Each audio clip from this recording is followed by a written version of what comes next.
தனியார் பயிற்சி நிறுவனங்கள் கோடிக்கணக்கில் கொள்ளையடிப்பதற்கும் ஒரு வினாத்தால் 30 லட்சம் ரூபாயிலிருந்து 50 லட்சம் ரூபாய்க்கு வாங்கி 600க்கும் மேற்பட்ட மாணவர்கள் இந்த தேர்வை எழுதியதாக அவருடைய தேர்வுகள் இன்றைக்கு ரத்து செய்யப்பட்டிருக்கிறது. தமிழ்நாட்டைச் சேர்ந்த மாணவர்கள் தமிழ்நாட்டிலேதான் பிஜி யூஜி போன்ற தேர்வுகளில் எழுதுவதற்கான வாய்ப்பை உருவாக்கி தர வேண்டும். ஒன்றிய அரசால் நடத்தப்படுகின்ற அனைத்து தேர்வுகளிலும் மோசடி நடைபெறுகிறது.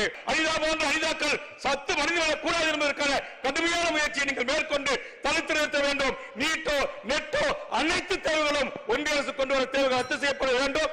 நீட் என்கிற ஏழை எளிய மாணவர்களை மருத்துவ கல்விக்கு நுழைவிடாமல் தடுக்கின்ற ஒரு தேர்வுதான் இந்த நீட் நுழைவுத் தேர்வு.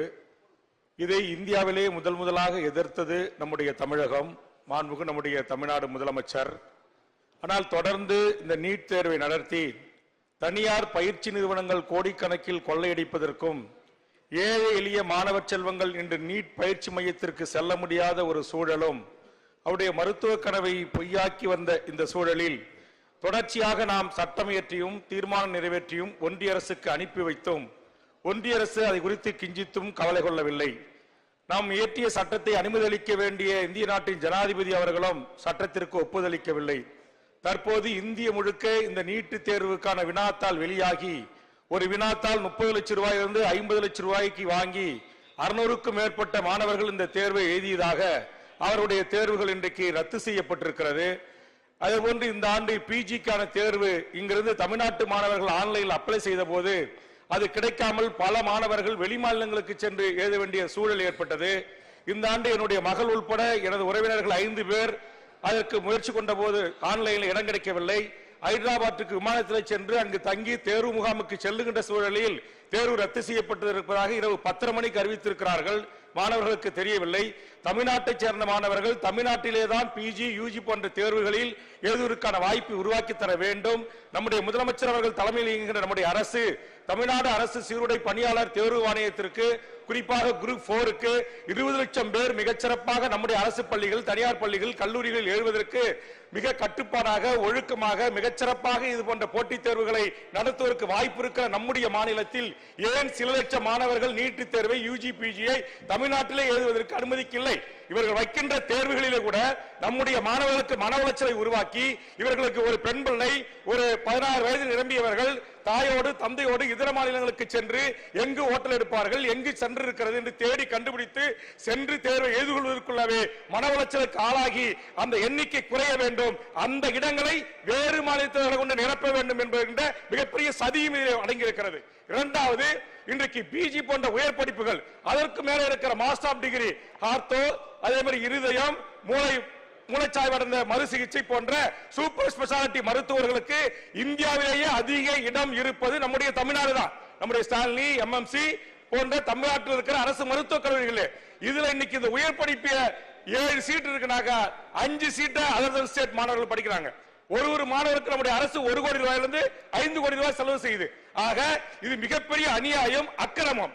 இந்த அக்கிரமத்தை அநியாயத்தை தொடர்ந்து வடமாநிலத்தில் இருக்கிற தேர்வு மையங்களிலிருந்து காப்பீடுக்கு அனுமதிப்பது, சூப்பர்வைசர் வருகின்றவர்களையே ஆன்லைனில் அதற்கான பதிலை சொல்வது, அந்த மாணவர்கள் தமிழ்நாட்டிற்குரிய இடங்களை எடுத்துக் கொள்வது என்கிற மிக மோசமான நடைபெறுகிறது. நீங்க நீட்ல அதே மாதிரி நெட்டிலேயே இன்றைக்கு மிகப்பெரிய மோசடி நடந்திருக்கிறது. அதுவும் இன்றைக்கு வெளிவந்திருக்கிறது. உச்சநீதிமன்றம் மிக வேகமாக கொட்டிருக்கிறது. ஆக ஒன்றிய அரசால் நடத்தப்படுகின்ற அனைத்து தேர்வுகளிலும் மோசடி நடைபெறுகிறது. அதனால்தான் மாண்புமிகு தமிழக முதலமைச்சர் அவர்கள் தொடர்ந்து இன்றைக்கு நீட்டை எதிர்த்துக் கொண்டிருக்கிறார்கள். ஆக அவர் எதிர்த்து இன்றைக்கு கொண்டு வந்திருக்கின்ற அரசியல் தீர்மானத்தை நான் வரவேற்கின்ற அதே நேரத்தில் யூபிஎஸ்ல இந்த தவறு நடக்குது. இந்த ஆண்டு 42 பேர் நம்முடைய தமிழ்நாட்டை சேர்ந்தவர்கள் ஐஏஎஸ் ஐபிஎஸ் போன்ற உயரதிகாரி பதவிக்கு வந்திருக்காங்க. ஆனா கடந்த சில ஆண்டுகளாக யூபிஎஸ்ல தமிழ்நாட்டை சேர்ந்தவர்களுக்கான உரிய இடம் கிடைக்கவில்லை. அதுவும் மிகப்பெரிய முறைகேடுகள் தவறுகள் நடக்கிறது. இதையும் மாண்புமிகு முதலமைச்சர் அவர்கள் கவனத்தில் கொள்ள வேண்டும். எதிர்கால தமிழ் சமூகத்தின் மருத்துவ கனவை, பொறியியல் கனவை, ஐஏஎஸ் ஐபிஎஸ் கனவை, மத்திய அரசுடைய மிக உயர்ந்த பதவிகளை எட்டுவதற்கான வாய்ப்பை திட்டமிட்டு ஒன்றிய அரசு பல சதி வேலைகளை செய்து தடுத்து வருகிறது. அதற்கு முடிவு கட்டுகின்ற முயற்சியை எல்லா துறைகளிலும் மாண்புமிகு தமிழக முதலமைச்சர் முன்னெடுக்க வேண்டும் என்று கேட்டுக்கொண்டு மாணவர்களை மன உளைச்சலுக்கு ஆளாகி நூற்றுக்கணக்கான மாணவர்கள் தற்கொலை செய்தவர்களுக்கு காரணமாக இருக்கின்ற ஒன்றிய அரசு இந்த கூட்டத்தொடரில் ரத்து செய்யக்கூடிய அழுத்தத்தை 230க்கும் மேற்பட்ட நாடாளுமன்ற உறுப்பினர்களை கொண்டிருக்கிற இந்திய கூட்டணியை இந்தியாவிற்கு வழிகாட்டியாக இருக்கிற மாண்புமிகு தமிழக முதலமைச்சர் அவர்கள் டெல்லிக்கு சென்று நம்முடைய எதிர்க்கட்சி தலைவர்களை சந்தித்து கூட்டணி கட்சி தலைவர்களை சந்தித்து நாடாளுமன்றத்தை முடக்கி என் எதிர்கால மருத்துவ கனவை நாசமாக்குற பொய்யாக்குற அனிதா போன்ற அனிதாக்கள் சத்து மனிதர்களை கூடாது என்பதற்கான கடுமையான முயற்சியை நீங்கள் மேற்கொண்டு தடுத்து நிறுத்த வேண்டும். நீட்டோ நெட்டோ அனைத்து தேர்வுகளும் ஒன்றிய அரசு கொண்டு வர தேர்வுகள் ரத்து செய்யப்பட வேண்டும். அரசு பள்ளியிலே படித்து உதவி பெறும் பள்ளியிலே படித்து 10ஆம் வகுப்பு 12ஆம் வகுப்பு ஏனைய யூஜி தேர்வுகளிலே பாஸ் பண்ற மதிப்பெண் அடிப்படையிலே மேல் படிப்பு கிடைப்பதற்கான நடவடிக்கை எடுப்பதற்கு உறுதியான நடவடிக்கை மாண்புமிகு தமிழக முதலமைச்சர் அவர்கள் எடுக்க வேண்டும் என்று கேட்டு இந்த அரசினர் தீர்மானத்தை தமிழக வாழ்வுரிமை கட்சியின் சார்பாக ஒரு பிள்ளையின் தகப்பனாக இன்றைக்கு மன உளைச்சலுக்கு ஆளாகி தேர்வு எழுத முடியாமல் திரும்பி வந்திருக்கிற ஒரு தகப்பனாகவும் என் வருத்தத்தை பதிவு செய்கிறேன். இந்த அரசியல் தீர்மானத்தை வரவேற்று அமர்கிறேன். நன்றி, வணக்கம்.